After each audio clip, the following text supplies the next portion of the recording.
તો બનાસકાંઠામાં હજુ પણ જોવા મળી રહ્યા છે બરબાદીના પાણી। કેટલાક વિસ્તારોમાં હજુ પણ પાણી ભરાયા છે અને પાણી ઓસરી રહ્યા નથી, જેના કારણે લોકોની મુશ્કેલી વધી ગઈ છે। મુખ્ય પ્રધાને સતત બીજા દિવસે પૂરથી અસરગ્રસ્ત વિસ્તારોની મુલાકાત લીધી છે। ખેડૂતોને રાહત આપવાની કોશિશ થઈ રહી છે, જો કે પૂરની પીડાથી સંપૂર્ણ રીતે રાહત મળવાથી અનેક મહિનાઓ લાગી શકે છે।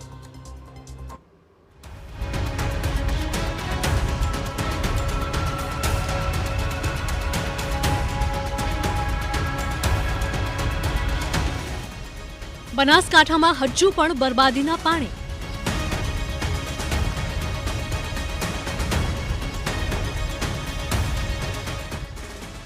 અનેક વિસ્તારમાંથી હજુ પણ નથી ઓસર્યા પાણી।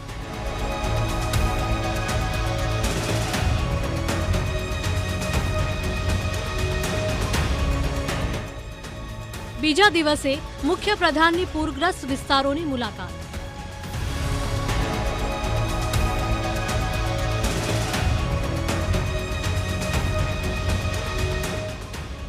જ્યાં પહોંચી હતી TV9ની ટીમ, ત્યાં સીએમએ કરી સમીક્ષા।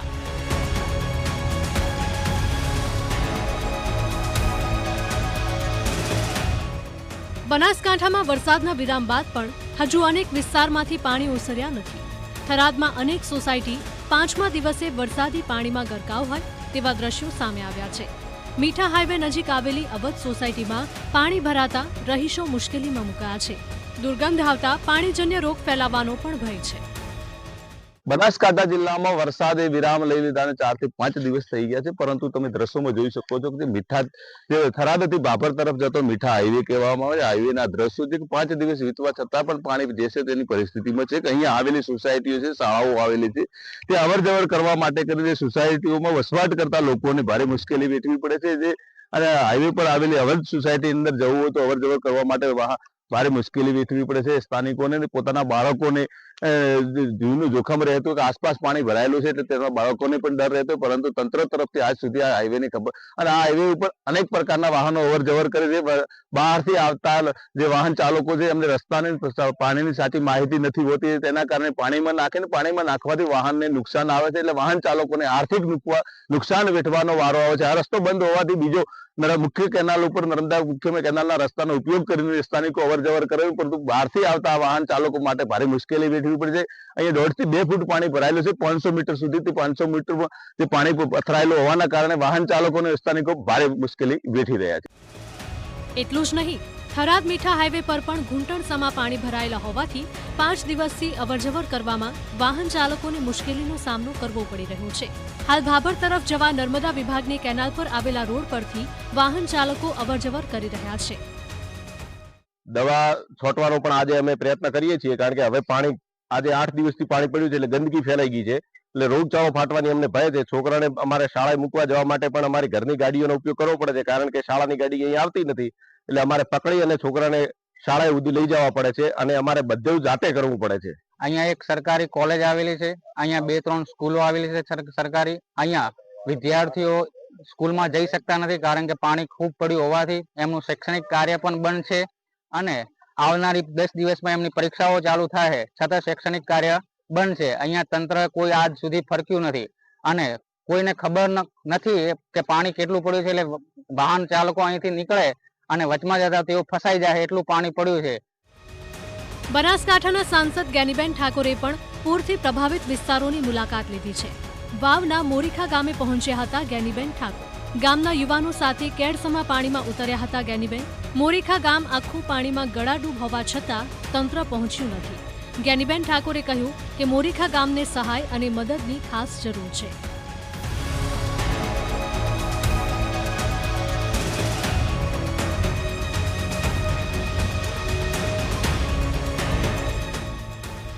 બનાસકાંઠા જિલ્લામાં તાજેતરમાં આવેલા ભારે વરસાદ અને પૂરને કારણે સર્જાયેલી પરિસ્થિતિને ધ્યાનમાં રાખી રાજ્ય સરકારે પશુપાલકો માટે એક મહત્વપૂર્ણ નિર્ણય લીધો છે। પૂરગ્રસ્ત વિસ્તારોના પશુધનને બચાવવા માટે તેમને મફત ઘાસચારો પૂરો પાડવામાં આવશે। આ નિર્ણયથી અસરગ્રસ્ત વિસ્તારોના હજારો પશુપાલકોને મોટી રાહત મળશે। અતિવૃષ્ટિથી સૌથી પ્રભાવિત થયેલા બનાસકાંઠા જિલ્લાના 4 તાલુકા વાવ, સુઈગામ, થરાદ અને ભાભરમાં પશુઓને મફત ઘાસચારો આપવામાં આવશે। આ 4 તાલુકાઓમાં અંદાજે 6,84,000 પશુધન છે। જેમને આ યોજના હેઠળ આવરી લેવામાં આવશે.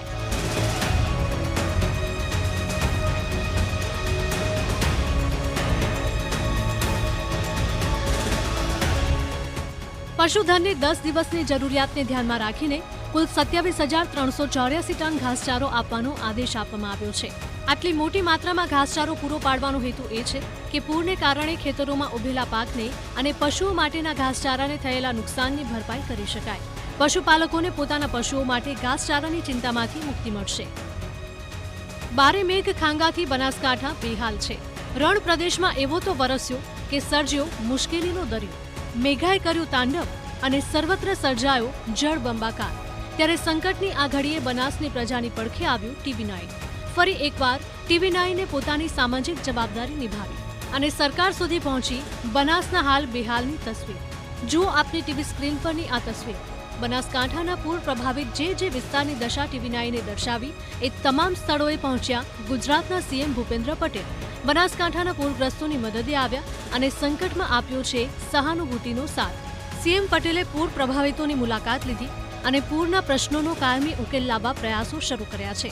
ત્યારે બનાસની જનતા પણ TV9ના આ ભગીરથ પ્રયાસને આવકારીને આભાર માની રહી છે.